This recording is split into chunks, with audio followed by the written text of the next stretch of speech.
Hello friends, या व्हिडिओमध्ये आपण क्लास 9th मॅथ्स पार्ट 2 मधला ट्रिग्नोमेट्री हा जो टॉपिक आहे त्यातला प्रॅक्टिस सेट 8.1 सोडवू. पहिला प्रश्न या डायग्राम वर आहे. So in this diagram, triangle PRQ is given where angle R is a right angle of triangle PQR. Then we have to write the following ratios: sin P, cos Q, tan P and tan Q. इथे हे तीन ratios आहेत, sign, cos आणि tan. हे main ratios आहेत. त्यांच्या definition नुसार आपल्याला ह्या अँगल साठी रिस्पेक्टिव्ह रेशोज लिहायचे आहेत. So first is sin P. The definition of sin, we have here angle P. So for this angle P, we have to write the sin ratio. So the definition of sin is opposite side divided by hypotenuse.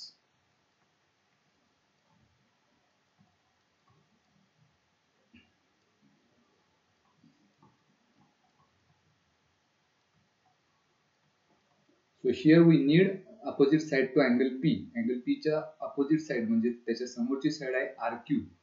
So in the numerator we have RQ divided by hypotenuse. इथे angle R 90 degree आहे, त्याच्या समोरची side PQ ही hypotenuse आहे. So we have RQ divided by PQ. So this is the sin P. Second ratio we want cos Q. Now we want cos ratio for angle Q. आता angle Q साठी cos ratio पाहिजे. So according to the definition of cos, we have adjacent side divided by hypotenuse.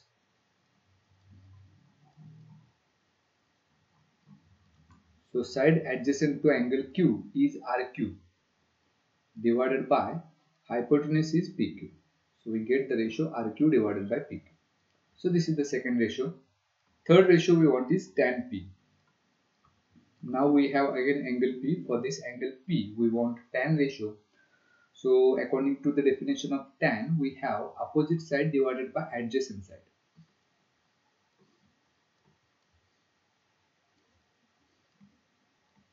So side opposite to angle P is RQ divided by side adjacent to angle P is PR.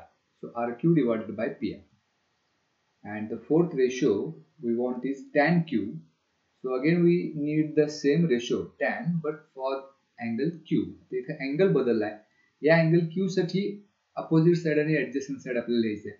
So according to the definition of tan, again we have opposite side divided by adjacent side. पण आता angle Q ची opposite side आपल्याला घ्यायची आहे, which is PR divided by Q ची adjacent side आहे QR or RQ. So this is tan Q. Next question is, in right angle triangle XYZ, angle XYZ is 90 degree and here A, B, C are given to be the lengths of three sides of this triangle, and from that we have to write the following ratio. The first ratio is sin x. पहिल्यांदा इथं आपण sin x लिहूया. तर इथे angle x आहे. So according to the definition of sin, we have opposite side divided by hypotenuse. So side opposite to angle x is yz. त्यामुळे numerator मध्ये yz येईल divided by hypotenuse which is xz. त्यामुळे denominator मध्ये येईल xz. आता इथं yz आणि xz यांची किमती दिलेत, ते इथे रिप्लेस करूया. yz म्हणजेच काय तर a, small letter a divided by xz म्हणजेच c. So the first ratio or the value of the first ratio is a divided by c. Second ratio we want is tan z. इथे angle z आहे. tan च्या definition नुसार opposite side divided by adjacent side. So opposite side to angle z is xy. त्यामुळे इथे xy लिहूया divided by adjacent side is yz. So xy is b. Numerator मध्ये b लिहूया divided by yz is a.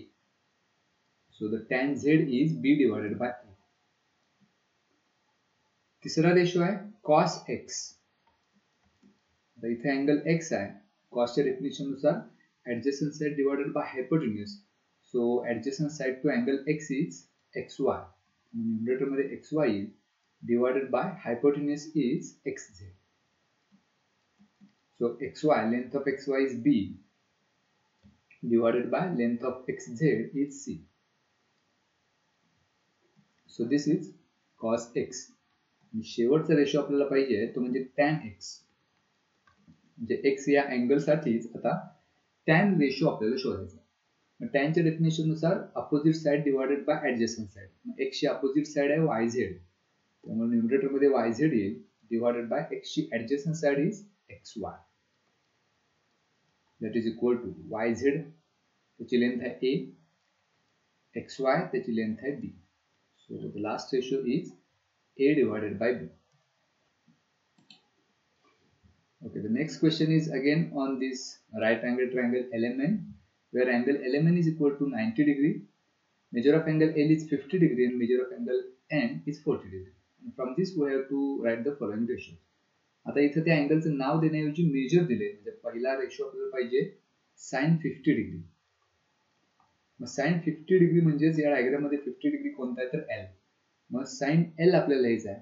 Sign च्या definition नुसार opposite side divided by hypotenuse. मग L ची opposite side म्हणजेच MN डिवाइडेड बाय हायपोटेन्यूज. हा angle LMN 90 degree आहे, त्यामुळे त्याच्या समोरची साइड LN हायपोटेन्यूज आहे. So MN divided by LN. Second ratio is cos 50 degree. मग याच अँगल साठी L साठी cos म्हणजेच adjacent side divided by hypotenuse. मग L ची ऍडजस्टंट साइड म्हणजेच LM आहे, न्यूमरेटर मध्ये LM येईल divided by hypotenuse is LN. Third ratio is tan 40 degree. तर इथे हा 40 डिग्री आहे अँगल N, त्याच्यासाठी tan रेशो आपल्याला शोधायचा आहे. tan ची डेफिनेशन आहे opposite side divided bye adjacent side. मग अपोजिट साइड आहे LM, त्यामुळे न्यूमरेटर मध्ये LM येईल divided bye adjacent side is MN. and the last ratio we want is cos 40 degree. पुन्हा एकदा 40 डिग्री म्हणजे हाच अँगल आहे N. आता त्याचा cos रेशो आपल्याला शोधायचा आहे. मग cos रेशो म्हणजेच adjacent side divided by hypotenuse. मग या अँगल N ची ऍडजस्टंट साइड म्हणजेच MN आहे, ती न्यूमरेटर मध्ये येईल divided by hypotenuse is LN. So this is the ratio cos 40 degree. हा पुढचा प्रश्न आहे. आता याच्यामध्ये दोन राईट अँगल ट्रायंगल आहेत, वेअर अँगल PQR हा 90 डिग्री दिलाय आणि PQS हा सुद्धा 90 डिग्री आहे. दोन्ही अँगल्स याचे राईट अँगल्स आहेत. आता याच्यामध्ये आणखी दोन अँगल्स त्यांची सिम्बॉल्स दिलेले आहेत. PRQ हा जो अँगल आहे तो अल्फा आहे आणि QPS हा अँगल थीटा दिला आपल्याला.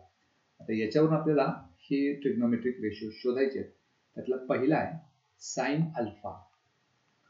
आता अल्फा ज्या ट्रायंगलचा हा रेशो आहे, मग आता साइन अल्फा आपल्याला शोधायचा आहे.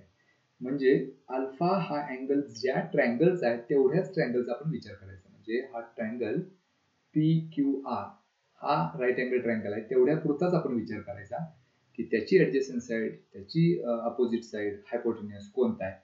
बाकी पूर्ण ट्रायंगलचा विचार करण्याची गरज नाही, कारण हे जे ट्रिग्नोमेट्रिक रेशोज असतात ते राईट अँगल ट्रायंगलच्या बाबतीतच असतात. मग इथं अल्फा अँगल असणारा राईट अँगल ट्रायंगल कोणता तर PQR. त्या PQR साठीच फक्त आपण विचार करायचा. मग ह्या PQR साठी साइन अल्फा काढायचा म्हणजे अल्फाच्या समोरची साइड कोणती आहे तर PQ डिवाइडेड बाय हायपोटेन्यूज कोणती आहे तर PR. कारण इथं अँगल PQR 90 डिग्री म्हणजे हायपोटेन्यूज PR. So the ratio is PQ divided by PR. दुसरा विचारलाय कॉस अल्फा. म्हणजे पुन्हा एकदा त्याच ट्रायंगल मध्ये अल्फाची ऍडजस्टंट साइड, कारण कॉसची डेफिनेशन आहे adjacent side divided by hypotenuse. मग अल्फाची ऍडजस्टंट साइड आहे QR डिवाइडेड बाय हायपोटेन्यूज काय बदलणार नाही, ती PRच असणार आहे. तिसरा रेशो आपल्याला पाहिजे टॅन अल्फा. म्हणजे त्याच ट्रायंगल मध्ये टॅन अल्फा आता काढायचा आहे. टॅनच्या डेफिनेशन नुसार opposite side divided bye adjacent side. मग अल्फाची अपोजिट साइड PQ आहे, न्यूमरेटर मध्ये PQ येईल divided bye adjacent side is QR.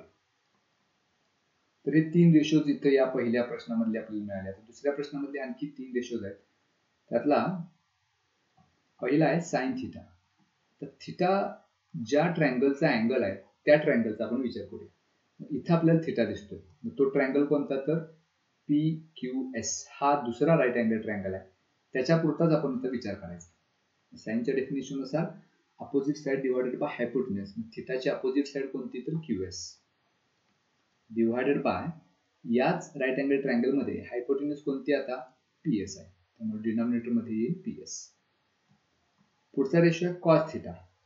पुन्हा एकदा थिटासाठी आपल्याला कॉस रेशो पाहिजे, म्हणजे पुन्हा तोच ट्रायंगल आपण विचारात घेऊया. या थिटासाठी कॉसची डेफिनेशन आहे ऍडजस्टंट साइड डिवायडेड बाय हायपोटेन्यूज.